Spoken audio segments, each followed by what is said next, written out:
متی کی انجیل اس کا 9واں باب۔ پھر وہ کشتی پر چڑھ کر پار گیا اور اپنے شہر میں آیا، اور دیکھو لوگ ایک مفلوج کو چارپائی پر پڑا ہوا اس کے پاس لائے۔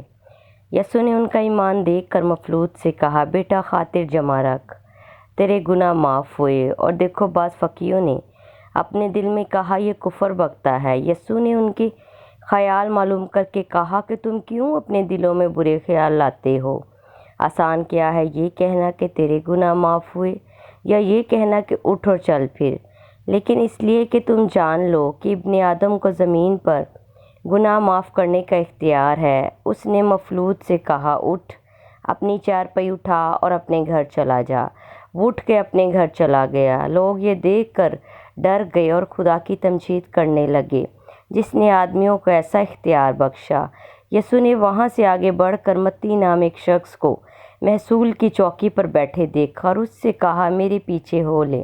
وہ اٹھ کر اس کے پیچھے ہو لیا، اور جب وہ گھر میں کھانا کھانے بیٹھا تھا تو ایسا ہوا کہ بہت سے محصول لینے والے اور گناہ گار آ کر یسوع اور اس کے شاگردوں کے ساتھ کھانا کھانے بیٹھے۔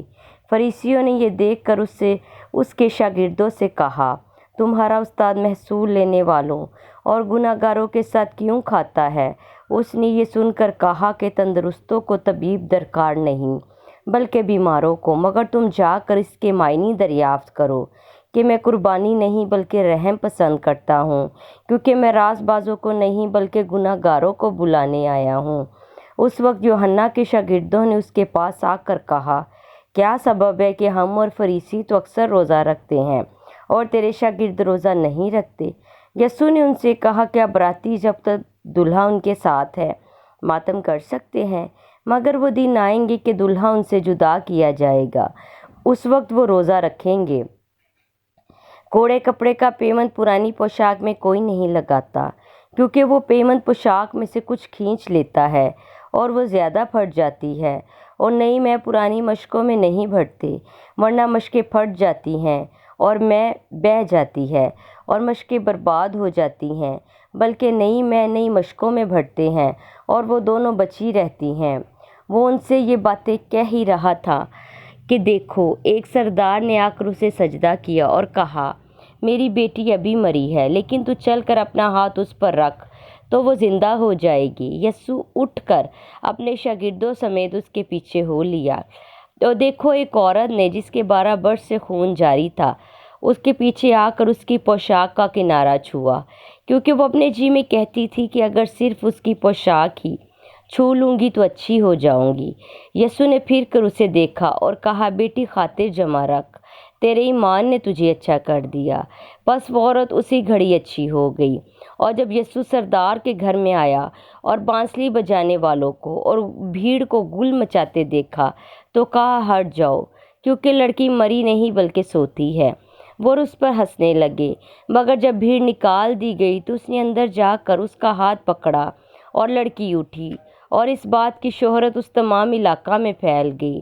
جب یسوع وہاں سے آگے بڑھا تو 2 اندھے اس کے پیچھے یہ پکارتے ہوئے چلے کہ اے ابن داؤد ہم پر رحم کر۔ جب وہ گھر میں پہنچا تو 2 اندھے اس کے پیچھے آئے، اور یسوع نے ان سے کہا، کیا تم کو اعتقاد ہے کہ میں یہ کر سکتا ہوں؟ انہوں نے اس سے کہا، ہاں خداوند۔ تب اس نے ان کی آنکھیں چھو کر کہا، تمہارے اعتقاد کے موافق تمہارے لیے ہو، اور ان کی آنکھیں کھل گئیں۔ اور یسوع نے ان کو تاکید کر کے کہا، خبردار کوئی اس بات کو نہ جانے۔ مگر انہوں نے نکل کر اس تمام علاقہ میں اس کی شہرت پھیلا دی۔ جب وہ باہر جا رہے تھے تو دیکھو لوگ ایک گونگے کو جس میں بدرو تھی اس کے پاس لائے، اور جب وہ بدرو نکال دی گئی تو گونگا بولنے لگا، اور لوگوں نے تعجب کر کے کہا کہ اسرائیل میں ایسا کبھی نہیں دیکھا گیا۔ مگر فریسیوں نے کہا، یہ تو بدروحوں کے سردار کی مدد سے بدروحوں کو نکالتا ہے۔ اور یسوع شہروں اور گاؤں میں پھرتا رہا اور ان کے عبادت خانوں میں تعلیم دیتا اور بادشاہی کی خوشخبری کی منادی کرتا اور ہر طرح کی بیماری اور ہر طرح کی کمزوری دور کرتا رہا۔ اور جب اس نے بھیڑ کو دیکھا تو اس کو لوگوں پر ترس آیا، کیونکہ وہ ان بھیڑوں کی مانند جن کا چرواہا نہ ہو خستہ حال و پراگندہ تھے۔